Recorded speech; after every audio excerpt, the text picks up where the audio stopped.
ગુરુ છે ને એ ઈશ્વર છે. ઈશ્વરની ઈચ્છા વગર આપણો જન્મ નથી શકે. અને કદાચ તમને બધાને ખ્યાલ હોય મોટી દીકરી છે, પણ જ્યારે સંતાન ગર્ભમાં હોય ત્યારે ઈશ્વરે જ્ઞાન આપે, એનું હલનચલન છે, એનું કન્સેપ્શન છે, એ બધું ઈશ્વર કરાવે છે, મનુષ્ય નથી કરતો.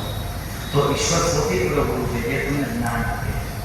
ઈશ્વરે વેદોનું જ્ઞાન આપણને સમગ્ર તમને કે મને એક નહીં સમગ્ર મનુષ્ય જાતિને એ સર્વપ્રથમ ગુરુ છે.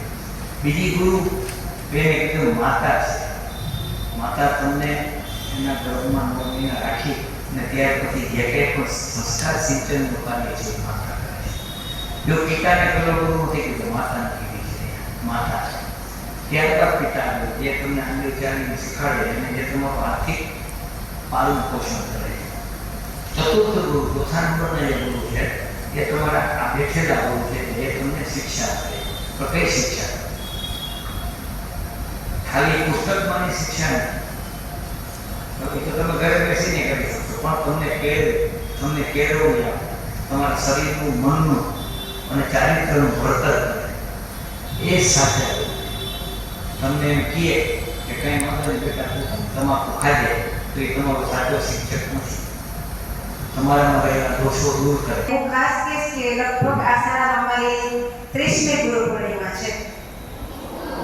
એક દિવસ એવો નથી બન્યો કે મેં ગુરુ પૂર્ણિમાના દિવસે રજા લીધી હોય. અને ઈશ્વરની કૃપા છે ક્યારેય કંઈ થયું નથી. દીપકભાઈ ખૂબ સરસ બધી વાતો કરી રહ્યા છે એને પુનરાવર્તન મારે નથી કરવું, પણ થોડીક વાત કરવી છે કે મારી જે ટીમ છે, મારા શિક્ષક મિત્રો જે છે એ જ તમને કંડારે છે અને એનું પરિણામ 12માનું 90% પરિણામ અને 10માનું 87% પરિણામ. તો ખરેખર મારી ટીમનો હૃદયપૂર્વક આભાર માનું છું.